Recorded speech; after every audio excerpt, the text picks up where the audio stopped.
ఓం శుక్లాంబరధరం విష్ణుం శశివర్ణం చతుర్భుజం ప్రసన్నవదనం ధ్యాయేత్ సర్వవిఘ్నోపశాంతయే. ఓం గురుబ్రహ్మ గురుర్విష్ణుః గురుదేవో మహేశ్వరః గురు సాక్షాత్ పరబ్రహ్మ తస్మై శ్రీ గురవే నమః. ఓం వ్యాసాయ విష్ణురూపాయ వ్యాసరూపాయ విష్ణవే నమో వై బ్రహ్మనిధయే వాసిష్ఠాయ నమో నమః. ఓం నారాయణం నమస్కృత్య నరం చైవ నరోత్తమం దేవీం సరస్వతీం వ్యాసం తతో జయముదీరయేత్. హరి ఓం. ప్రియ భగవద్బంధువులారా, ఆస్తిక మహాశైలారా, విష్ణు పురాణానికి మనం స్వాగతం పలుకుతూ ఆత్మానం రథనం విద్ధి శరీరం రథమేవతు బుద్ధింతు సారథం విద్ధి మనః ప్రగ్రహమేవచ అనేటటువంటి ఈ శ్లోకం ఆధారంగా మన ఆత్మ, మన శరీరము, మన బుద్ధి, మన మనస్సు ఇవి అన్నీ కూడా ఒక రథంలాగా మారితే ఆ రథాన్ని అధిరోహించినటువంటి శ్రీమన్నారాయణుడు మనకి సద్బుద్ధిని సద్గతులను కలుగుజేయుగాక అని మరొక్కసారి స్మరణలోకి తెచ్చుకుంటూ విష్ణు పురాణం 4వ అధ్యాయం చెప్పుకుంటున్నాం. ఈ 4వ అధ్యాయంలో కిందటి ఘట్టాలలో తంతుష్ఠుభు స్తరోషధీ చేతసో లోకే జనేయే నివసంతి యోగినః సనందనాద్య సతి నక్రమంధార ధారాధరం ధీరతోరోద్ధతే క్షణం అనేటటువంటి శ్లోకం దగ్గర కిందటి ఘట్టంలో ఆపుకొని సనక సనందనాది సమస్త మహర్షులు, యక్ష కిన్నెర కింపురుష గరుడ గంధర్వ సిద్ధ సాధ్యాది సమస్త దేవతాగణాలు ఇవి అన్నీ కూడా ఆ వరాహమూర్తిని చూసి, వరాహ అవతారంలో ఉండేటటువంటి స్వామివారిని చూసి అద్భుతమైనటువంటి స్తోత్రాన్ని చేశారు. ఆ స్తోత్రం 14 శ్లోకాలతో ఉన్నది. కిందటిసారి భూదేవి 14 శ్లోకాలతో ఆ వరాహమూర్తిని స్తుతిస్తే, ఇక్కడ ఉండేటటువంటి సమస్త మహర్షులు వీళ్ళందరూ కూడా మరలా కూడా 14 శ్లోకాలతోనే స్తుతించారు. 14 శ్లోకాలకి 14 లోకాలు. ఇవి కాగా 14 లోకాలలో ఉండేటటువంటి వారందరూ కూడా ఈ స్తోత్రాన్ని విని ధరించవలసింది అని ఇంచుమించుగా ఈ 4వ అధ్యాయంలో పరాశరుడు వారు మనకి చెబుతున్నారు. అందులోనే మొట్టమొదటి శ్లోకం సనక సనందనాథ మహర్షులు అందరూ కూడా స్తుతిస్తూ మొట్టమొదటి శ్లోకంలోనే ప్రథమంగా ఆ వరాహస్వామి వారిని స్తుతిస్తూ జయేశ్వరానాం పరమేశ కేశవ అని జయ జయధ్వానాదులతో ఆ కేశవుడైనటువంటి శ్రీమన్నారాయణుణ్ణి స్తుతించసాగారు. ఇవి మొత్తం 14 శ్లోకాలు. ఈ 14 శ్లోకాలు కూడా జాగ్రత్తగా వినండి, విని తరించండి. జయేశ్వరానాం పరమేశ కేశవ ప్రభో గదా శంఖ ధరాంశి చక్రధరకు ప్రసూతినాశ స్థితిహేతురీశ్వరస్య స్వమేవ నాస్యత్ పరమం చ యత్పరం అంటూ ఆ సనకసనందనాది మహర్షులందరూ కూడా ఎలా అంటున్నారు? పరమంచ యత్పరం, నీకన్నా, నీ తర్వాత, నీ ముందు, నీతో పోల్చదగిన వాళ్ళు ఎవరూ కూడా లేరు.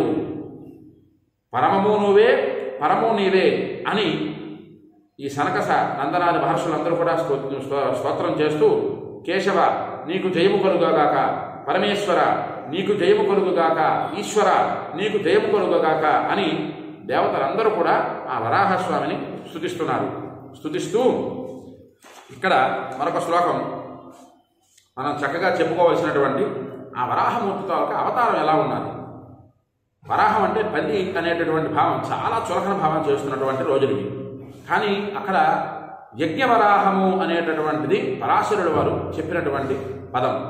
ఆ యజ్ఞవరాహం అంటే ఏమిటి, అసలు దాని తాలూకా రూపం ఏమిటి, దాని తాలూకా మూర్తి ఏమిటి, దాని తాలూకా ఆకర్షణ వికర్షణలోను కానటువంటి ఆ పరమేశ్వర స్వరూపం ఎలా ఉంటుంది అన్నది ఇక్కడ పరాశరుడు వారు సనకసనందనాది మహర్షులు చదివినటువంటి శ్లోకాన్ని ఉచ్చరిస్తూ చాలా జాగ్రత్తగా చెప్పినటువంటి శ్లోకం. పాదేషు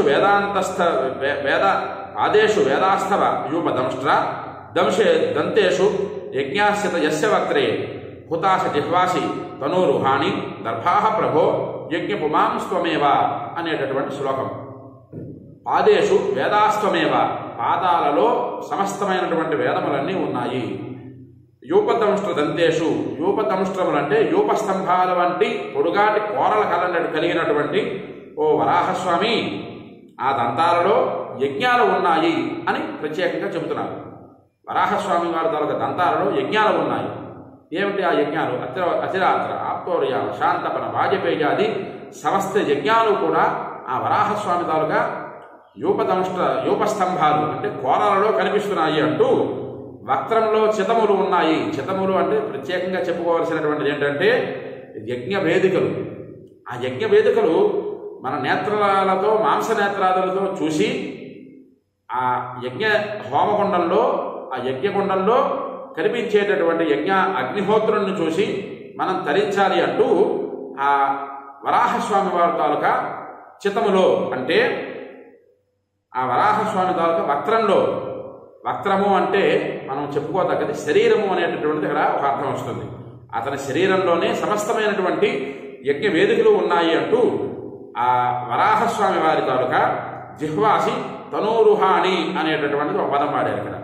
తనూరుహాని అంటే అగ్నిహోత్రుడే జిహ్వగా, ఆ నోరే అగ్నిహోత్రుడిలాగా కలిగి ఆ స్వామి నీవు ఉన్నావు, నీకు ఉండేటటువంటి రోమాలలోనే దర్భలు ఉన్నాయి, నీవే యజ్ఞపురుషుడవు, యజ్ఞపుమాంస్త్వమేవ అనేటటువంటి శ్లోకం. ఆ యజ్ఞపుమాంస్త్వమేవ అంటే యజ్ఞపురుషుడుగా నీవే ఉన్నావు అని అత్యద్భుతమైనటువంటి శ్లోకాన్ని పరాశరుడు వారు ఉటంకించారు. వరాహమూర్తి తాలూకు అవతారం ఎంత అద్భుతంగా చెప్పారో చూడండి. ఇక్కడ పాదాలలో వేదాలున్నాయి, యూపస్తంభాల వంటి కోరలలో యజ్ఞాలు ఉన్నాయి, స్వామివారి తాలూకా శరీరం అంతా కూడా యజ్ఞ వేదికలు కనిపిస్తున్నాయి, స్వామివారి తాలూకా నోటి యందు అగ్నిహోత్రుడు కనిపిస్తున్నాడు, ఆఖరికి స్వామివారి తాలూకా వెంట్రుకల దగ్గర నుంచి దర్భలలాగా కనిపిస్తున్నాయి అనేటటువంటి మూర్తిని పరాశరుడు వారు ఆ సనకసనందనాది మహర్షులు చెప్పినటువంటి ఆ శ్లోకానికి ఎంత చక్కనైనటువంటి వివరణ ఇస్తున్నారు కదా. అది మనం పట్టుకున్నట్లయితే అసలు యజ్ఞం అంటే ఏమిటి, యాగం అంటే ఏమిటి, క్రతువు అంటే ఏమిటి అన్నది కూడా తెలుస్తుంది కదా. ఈ రోజులలో చేసేటటువంటి యజ్ఞ యాగాది క్రతువులలో డాంబికం ఆడంబరం తప్పిస్తే ఇంతటి మహోత్కృష్టమైనటువంటి శ్లోకాలు ఆ యజ్ఞ వేదికల దగ్గర కూర్చొని చెప్పేటటువంటి వారు కానీ వినేటటువంటి వారు కానీ ఎవరైనా ఉన్నారా అంటే అది మనం వేళ్ల మీద లెక్క పెట్టవలసినటువంటి పరిస్థితులు ఈ రోజుల్లోని. అంత చాలా చులకన భావంతో ఏదో ఒక కామ్య కోరిక పట్టించి కామ్య సిద్ధి కోసం చేసేటటువంటి యజ్ఞాదులలో కామ్య సిద్ధే ప్రధానంగా చూస్తున్నారు తప్పిస్తే యజ్ఞపురుషావతారమైనటువంటి శ్రీమన్నారాయణుడి గురించి తెలుసుకునేటటువంటి ప్రయత్నం మనం ఈ రోజుల్లో చేయగలుగుతున్నామా అంటే అది చాలా కష్టం. ఇకపోతే విలోచనే రాత్ర్యహాని మహాత్మాన్ సర్వాశ్రయం బ్రహ్మపదం శిరస్తే సూక్తాన్ యశేషాని సటాకలాపో ఘ్రాణం సమస్తాని హవించ దేవా, ఘ్రాణం సమస్తాని హవింసి దేవా అనేటటువంటి ఈ శ్లోకం. ఈ శ్లోకంలో స్వామి నీకు ఉండేటటువంటి నేత్రములు రెండింటిలో కూడా ఒకటి పగలు ఒకటి రాత్రి, సర్వాత్మకమైనటువంటి బ్రహ్మపదమే నీ శిరస్సు, అలాగే సమస్త సూక్తులు కూడా నీ నాసికలోనే సమస్త హవిర్భాగములు ఉన్నాయి, సమస్త సూక్తులు కూడా నీ జూలు వంటివి. సూక్తులు అంటే మనం ఈ రోజున చెప్తున్నాం మంచి మాటలు, తెల్లవారులేసి వాట్సాప్ ఓపెన్ చేస్తే చాలు సూక్తి అనేటటువంటి దాంతో కొన్ని కొటేషన్స్ పంపిస్తూ ఉంటారు. ఈ ప్రకారంగా ఈ సూక్తి ఇంత చక్కగా ఉన్నదని పంపిస్తారు తప్పిస్తే ఆ సూక్తిని ఆచరణలో పెట్టేటటువంటి భాగ్యం ఈ రోజుల్లో ఎవరికీ లేదు. కాకపోతే ఏంటంటే అది పంపిస్తున్నాం కాబట్టి ఒక పబ్లిసిటీ వస్తుందనేటటువంటి తాపత్రయం అందరికీ. కాకపోతే ఇక్కడ వరాహస్వామి వారి తాలూకా సమస్త రోమకూపములలో కూడా సూక్తులు ఉన్నాయి అనేటటువంటిది ఇక్కడ. సూక్తులు అంటే ఇక్కడ మనం తెలుసుకోవాల్సినటువంటిది శ్రీ సూక్తం, పురుష సూక్తం, భూ సూక్తం, దుర్గా సూక్తం, నీలా సూక్తం, అగ్ని సూక్తం, రుద్ర సూక్తం, ఇవన్నీ కూడా ఆ స్వామివారి తాలూకా రోమకూపములలో రోమాల దగ్గర నుంచి ఉన్నాయి అని తెలుసుకుంటూ నీ నాసికయే సమస్త హవిర్భాగములు. హవిర్భాగము అంటే హవిస్సులు అంటే యజ్ఞహోత్రంలో వేసేటటువంటి ఆ ద్రవ్యం ఏదైతే ఉన్నదో ఆ ద్రవ్యం పడేటటువంటిది, ఆ హోతం అయ్యేటటువంటిది, ఆ ఘట్టాన్ని ఆ నాసికగా ఆ సనకస నందన స్వామివారి తాలూకా ముక్కుగా ఆ సనకస నందనాది మహర్షులందరూ కూడా స్తుతించారు. అలాగే శుక్తుండ సామస్వర ధీరనాద ప్రాగ్వంశక అఖిల సత్రసంధే పూర్తేష్ఠ ధర్మశ్రవణోసి దేవ సనాత్మనాత్ భగవాన్ ప్రసీద అనేటటువంటి ఈ శ్లోకం.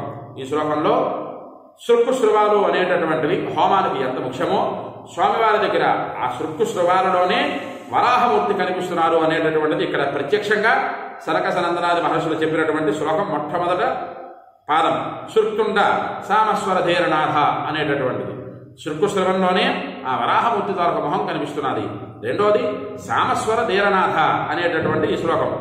సామవేదం వంటి గంభీర స్వరం కలవాడా అనేటటువంటిది ఇక్కడ అర్థమవుతున్నది. ముఖ్యంగా ఇక్కడ మనం చెప్పుకోదగ్గది కిందటి ఘట్టాలలో మనం చెప్పుకున్నాం. పరిగర్ఘరం, గర్ఘర ధ్వనితో స్వామివారు గర్జించారు అనేటటువంటిది. ఆ గర్ఘర ధ్వనిని ఇక్కడ సనకసనందనాది మహర్షులు ఎలా చక్కగా బయటికి ప్రచురణ చేస్తున్నారో ఆయన చెప్పినటువంటి శ్లోకం చక్కగా సామస్వర ధీరనాథ. సామస్వరం అంటే సామవేదం లాంటి గంభీర స్వరం కలవాడా అనేటటువంటిది. ఆ గంభీర స్వరం కలవాడైనటువంటి ఆ స్వామివారు అగ్నిశాలయే శరీరంగా కలవాడా. యజ్ఞశాల ఏదైతే ఉందో ఆ యజ్ఞశాలయే స్వామివారి తలకు శరీరము. సమస్త యాగాలు సంధులుగా కలవాడా. సమస్త శ్రౌత స్మార్త ధర్మాలు అన్నీ కూడా చెవులుగా కలవాడా.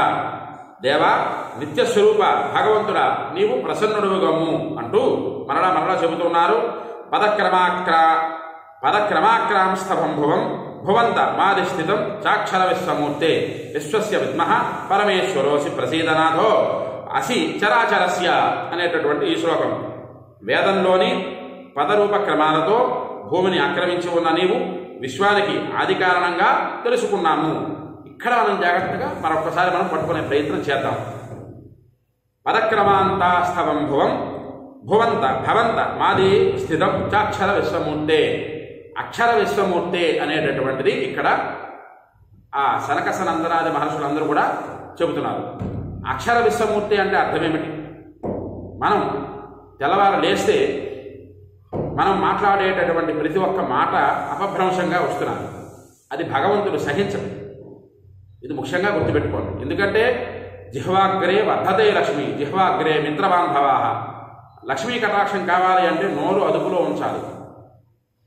మిత్రబాంధవుల దగ్గర సంఘంలోని గౌరవం కావాలి అంటే చక్కనైనటువంటి సంభాషణ నైపుణ్యత కలిగి ఉండాలి. అదే అక్షరము విశ్వమూర్తే. ఈ విశ్వంలో ఉండేటటువంటి సమస్త అక్షరాలన్నీ కలిపితే పదాలకి, ఆ పదాల నుంచి పలికేటటువంటి మాటలకి అంతా కూడా విశ్వమంతా కూడా విశ్వంలో ఉండేటటువంటి ప్రతి ఒక్క పదము కూడా ప్రతి ఒక్క అక్షరము కూడా నీ స్వరూపాలుగానే ఉన్నాయి అనేటటువంటిది ప్రస్ఫుటంగా ఇక్కడ సనకసనందనాది మహర్షులు చాలా జాగ్రత్తగా చెబుతున్నారు. ఇది చెబుతున్నారు అంటే మనం ఎంత జాగ్రత్తగా మాట్లాడాలి, మన మాటను ఎంత జాగ్రత్తగా పొదుపుగా వాడుకోవాలి అనేటటువంటిది మనం అన్వయం చేసుకోవాలి. అక్షరమూర్తి అంటే అక్షరాలన్నీ విశ్వమూర్తి స్వరూపంలోనే వరాహ స్వరూపంలోనే ఉన్నాయి కదా అని చెప్పి దండం పెట్టుకోవడం కాదు కదా. ఆ అక్షరం మనం పలికేటటువంటి విధానం ఎంత జాగ్రత్తగా పలకాలి, ఎంత సామస్వరంతో పలకాలి. ఎన్ని సమస్యలు వచ్చినా సామస్వరంతో పలికినటువంటి అక్షర పదాల వలన మనకి సద్బుద్ధిని సద్జయమును కలిగించేటటువంటి ఆ ఒక్క శ్లోకం తలకు అర్థం కదా. అది కానీ మనం అన్వయం చేసుకున్నట్లయితే ఈ కాలంలో మనం ఎంత చక్కగా మనం జరగగలం అనేటటువంటిది కూడా మనం ఆలోచించుకోవాలి. అలాగే విశ్వస్య విద్మః పరమేశ్వరోసి ప్రసీదనాథోసి చరాచరస్య. చరాచరముల యందు కూడా సమస్త జగత్తు అంతా కూడా నీ స్వరూపాలే అని అక్కడ సనకసనందనాది మహర్షులు చెబుతూ దంష్ట్రాగ్ర విన్యస్థ మేషమేదదు భూమండలన్నాథ విభావ్యతే విగాహత పద్మవనం నిలగ్నం సరోజిని పత్ర విబోధ పంకం. సరోజనీ పత్ర విబోధ పంకం. నీ కోరపై ఉంచబడ్డ ఈ సమస్త భూమండలము పద్మవనంలో దిగి స్నానం చేసిన తామరాకులాగా ప్రకాశిస్తోంది అనేటటువంటి ఇక్కడ ప్రత్యక్షంగా చెబుతున్నారు. మాటికి తామరాకు వలె, తామర పువ్వులు వలె, కలువ పువ్వులు వలేటటువంటి పదాలు పరాశరుడు వారు కానీ ఆ విష్ణు పురాణంలో కానీ ఎందుకు వస్తున్నాయి అది మనం పట్టుకోవాలి కదా. ఇందాక మనం చెప్పుకున్నట్లే అక్షర విశ్వమూర్తే. విశ్వమూర్తి దగ్గర మనం ఎంత జాగ్రత్తగా మాట్లాడుకుంటున్నాం. అలాగే ఇక్కడ మాటకోసారి తామర పూల వంటి కన్నులు కలవాడా, తామర రేకుల వంటి శరీరం కలవాడా. అలాగే ఇక్కడ కూడా చెప్పినటువంటిది భూమండలం పద్మవనంలో దిగి స్నానం చేసి బురద కలిగిన తామరాకులాగా ప్రకాశిస్తోంది అనేటటువంటిది ఇక్కడ ఆ సనకసనందనాది మహర్షులు చెబుతున్నారు. అది జాగ్రత్తగా మనం పట్టుకునేటటువంటి ప్రయత్నం చేస్తే మనం కూడా మన జీవితంలో కూడా అంత చక్కనైనటువంటి సంసార సాగరాన్ని అధిగమించగలము అనేటటువంటిది అర్థం చేసుకోవాలి. ఏమిటి సంసార సాగరాన్ని అధిగమించడానికి ఈ తామరాకుకి ఏమిటి సంబంధం అనేటటువంటిది మనం అన్వయం ఒక్కసారి చేసుకునే ప్రయత్నం చేద్దాం. అయితే ఇక్కడ చెప్పేటటువంటి దంష్ట్రాగ్ర విన్యస్థ మశేషమేదదు భూమండలం నాథ విభావ మధ్యే అనేటటువంటి ఒక్క శ్లోకం తరకు మొదటి పాదం. ఆ మొదటి పాదంలోనే చెబుతున్నారు బురదతో కూడినటువంటి తామరాకు చెరువులో ఎంత చక్కనైనటువంటి ఆహ్లాదకరమైనటువంటి దృశ్యాన్ని మన కంటికి చూపిస్తుంది. అంత చక్కనైనటువంటి ఆహ్లాదకరమైనటువంటి జీవితాన్ని మనం అనుభవించాలంటే ఈ విష్ణు పురాణాన్ని మన జీవితానికి అన్వయం చేసుకోవాలి కదా. ఆ అన్వయం చేసుకోవాలంటే ఇలాంటి శ్లోకాన్ని మనం పట్టుకోవాలి కదా. జాగ్రత్తగా విన్నట్లయితే విభావ్యదేదే విగాహత పద్మవనం విలగ్నం సరోజని పత్ర విమోఢ బంకం అనేటటువంటిది. ఆ సరోజని అనేటటువంటి పుష్పం, ఆ చక్కనైనటువంటి ఆ తామరాకు పద్మవనంలో, జాగ్రత్తగా పద్మవనము అంటే తామరాకులు ఒకటే కాదు, పద్మాలు కూడా ఉన్నాయి. ఆ పద్మాలు కూడా ఉండేటటువంటి తామరాకులలో బురద కలిగినటువంటి దాంతో కిందన నీటిలో బురద ఉంటుంది, పైన చక్కగా తామరాకు పువ్వు తేలుతూ ఉంటాయి. ఆ తామర తోళ్ళకి బురద అంటుతుంది. మన జీవితం కూడా బురదంటినటువంటి జీవితాన్ని విడిచిపెట్టాలి, మనం చక్కనైనటువంటి జీవితాన్ని సాధించాలి అంటే ఈ పురాణాన్ని మనం ప్రత్యక్షంగా ఫాలో అవుతూ ఉండాలి. జాగ్రత్తగా వినాలి, దాన్ని అర్థం చేసుకోవాలి, దాన్ని అన్వయం చేసుకోవాలి. అన్వయం చేసుకున్నటువంటి ఆ పురాణం తాలూకు ఘట్టాలని మన జీవితంలోని చక్కగా నడుచుకోవాలి అనేటటువంటిది ఈ ఒక్క శ్లోకంతో మనం అర్థం చేసుకుందాం. అలాగే ఈ వీడియో నచ్చినట్లయితే అందరూ కూడా లైక్ చేయండి, షేర్ చేయండి, కామెంట్ చేయండి. ముఖ్యంగా ఈ యూట్యూబ్ ఛానల్ అందరూ కూడా సబ్స్క్రైబ్ చేసుకొని ఈ విష్ణు పురాణాన్ని వినండి, తరించండి, 10 మంది తరింపజేసేటటువంటి మహద్భాగ్యాన్ని పొందండి. అందరూ కూడా ఈ వీడియోను సబ్స్క్రైబ్ చేసుకోవాల్సిందిగా కోరుకుంటూ హరి ఓం స్వస్తి.